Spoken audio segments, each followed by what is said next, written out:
பூசணிக்காய் யூஸ் பண்ணி ரொம்ப டேஸ்டியான ஒரு துவையல் ரெசிபி பார்க்க போகிறோம். இந்த பூசணிக்காய் துவையலை சாதத்து கூட கொஞ்சமாக நல்லெண்ணெயோ இல்லாட்டி கொஞ்சமாக நெய்யோ விட்டு பெசஞ்சு சாப்பிட்டு பார்த்திங்கன்னா ரொம்ப ரொம்ப ரொம்ப டேஸ்டியாக இருக்கும். ஒரு தடவை பண்ணி நம்ம சாப்பிட்டோன்னா கண்டிப்பாக இது நம்ம அடிக்கடி பண்ணி சாப்பிட்ருவோம். இப்போ இந்த ரெசிபி எப்படி பண்ணலான்னு பார்க்கலாம். ஒரு பீஸ் அளவுக்கு ஒரு பூசணிக்காய், நல்லா பழுத்த பூசணிக்காவாக பார்த்து எடுத்துக்கோங்க. இதை நல்லா கழுவி சுத்தம் பண்ணிவிட்டு நம்ம எந்த அளவுக்கு வேணுமோ அந்த அளவுக்கு நம்ம எடுத்துக்கலாம். உங்களுக்கு எத்தனை பேர் வீட்டில் இருக்கீங்களோ அந்த மாதிரி குவான்டிட்டி பார்த்து எடுத்துக்கோங்க.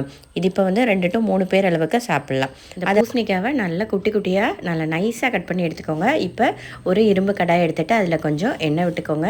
அதில் ஒரு 2 டீஸ்பூன் அளவுக்கு நம்ம உளுத்தப்பருப்பு சேர்த்துக்கலாம்.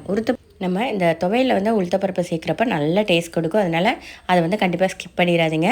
அதே மாதிரி 1 டீஸ்பூன் அளவுக்கு கடலைப்பருப்பு சேர்த்துக்கலாம். உங்கள் காரத்துக்கு ஏற்றாப்பில் நீங்கள் வத்தல் மிளகாய் சேர்த்துக்கோங்க. இது இப்போ நான் இந்த குண்டு மிளகாய் ஒரு 4 to 5 குண்டு மிளகாய் சேர்த்துருக்கேன். எனக்கு காரம் கரெக்டாக இருந்துச்சு. உங்கள் காரத்துக்கு ஏற்றாப்பில் சேர்த்துக்கோங்க. இதை இப்போ நம்ம நல்லா பொன்னிறமாக வறுத்து எடுத்துக்கலாம்.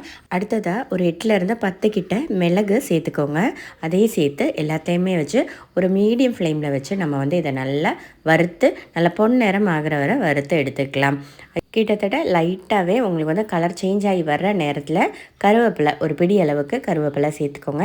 இல்லாட்டி 2 கொத்து அளவுக்கு கருவேப்பிலை சேர்த்துட்டு நல்லா வதக்கி விட்டுக்கோங்க. இப்போ பார்த்திங்கன்னா நல்ல ஒரு கோல்டன் ப்ரௌன் ஆயிடுச்சு. இப்போ நம்ம இதை வேறு ஒரு பாத்திரத்தில் இது எல்லாத்தையுமே நம்ம மாற்றி வச்சுருவோம். அடுத்ததாக இதே எண்ணெயில் தான் நம்ம பூசணிக்காய் வறுத்தெடுக்க போகிறோம். ரொம்ப கொஞ்சமாக மட்டும் எண்ணெய் விட்டுக்கிட்டால் போதும். நிறைய எண்ணெய்லாம் இதுக்கு அவசியம் கிடையாது. மீடியம் ஃப்ளேமில் வச்சுட்டு நீங்கள் இந்த பூசணிக்காவையும் சேர்த்து நல்லா நம்ம இதை ஒரு 5 நிமிஷம் கூட எடுக்காது. சீக்கிரமாகவே பூசணிக்காய் நல்லா வெந்து வந்துடும். கட் பண்ணுறப்போ கட்டியாக கட் பண்ணாமல் கொஞ்சம் நல்லா நைஸாக கட் பண்ணி எடுத்துக்கோங்க. அப்போ சீக்கிரமாகவே உங்களுக்கு நல்லா வெந்து உடஞ்சி வந்துடும். அதே மாதிரியே நீங்கள் இந்த மாதிரிலாம் பண்ணுறப்போ இரும்பு கடாயாகவே எடுக்க பாருங்கள். நான்ஸ்டிக் யூஸ் பண்ணுறதுக்கு பதிலாக இந்த மாதிரி இரும்பு கடாய் நல்லா பழக்கப்படுத்தி வச்சுக்கிட்டிங்கன்னா உங்களுக்கு ரொம்ப ரொம்ப ஈஸியாக இருக்கும் குக் பண்ணுறதுக்கு. அதே மாதிரியே நம்மளுக்கு தேவையான அயன் கண்டென்ட் கூட அதிலேருந்து கொஞ்சமாக நம்மளுக்கு கிடைக்கும். அதனால் மேக்ஸிமம் இரும்பு கடாய் யூஸ் பண்ண பாருங்கள். இப்போ பார்த்திங்கன்னா நல்லாவே வெந்து வந்துருச்சு. இதை நம்ம முன்னாடி எடுத்து வச்சோம்ல அது கூட சேர்த்து அந்த பாத்திரத்தில் சேர்த்துக்கலாம். இப்போ இது கூட ஒரு 1/2 டீஸ்பூன் அளவுக்கு நம்ம காயத்தூள் சேர்த்துக்கலாம். நல்ல ஒரு ஃப்ளேவர் கொடுக்கும். அடுத்ததாக கொஞ்சமாக கல்லுப்பு சேர்த்துக்கோங்க. அது கூட ஒரு சின்ன கப் அளவுக்கு தேங்காய், உங்களுக்கு உங்கள் குவான்டிட்டி பார்த்து சேர்த்துக்கோங்க. இந்த அளவுக்கு நான் எடுத்துருக்கிற அளவுக்கு ஒரு சின்ன கப் அளவுக்கு தேங்காய் போதும். இப்போ இது எல்லாத்தையுமே ஒரு மிக்சியோட பிளெண்டருக்கு மாற்றிட்டு நம்ம இதை தண்ணியெலாம் ஊற்ற வேண்டாம். சும்மா அப்படியே அரைச்சி எடுத்துக்கலாம். ஃபஸ்ட்டு நம்ம இந்த உளுத்தப்பருப்பு இருக்கிறதுனால கொஞ்சம் அரைஞ்சி வர கொஞ்சம் இதாக இருக்கும்.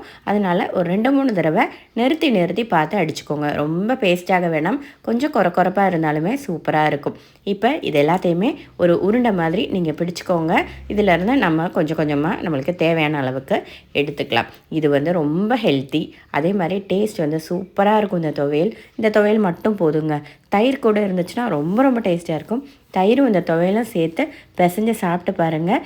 இல்லை நம்மளுக்கு தயிர் இல்லைன்னா சும்மா இதில் கொஞ்சம் நல்லெண்ணெயோ கொஞ்சம் நெய்யோ விட்டுட்டு சாதத்து கூட பிசைஞ்சு சாப்பிட்டிங்கன்னா சூப்பராக இருக்கும். கண்டிப்பாக ட்ரை பண்ணி பாருங்கள்.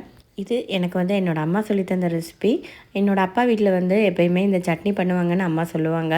ரொம்ப டேஸ்டியாக இருக்கும். நீங்களும் ட்ரை பண்ணி பாருங்கள். இந்த வீடியோ உங்களுக்கு பிடிச்சிருந்துச்சுன்னா, உங்களுக்கு யூஸ்ஃபுல்லாக இருந்துச்சுன்னா இந்த வீடியோவை லைக் பண்ணவும் நம்ம சேனலை சப்ஸ்கிரைப் பண்ணவும் மறந்துடாதீங்க.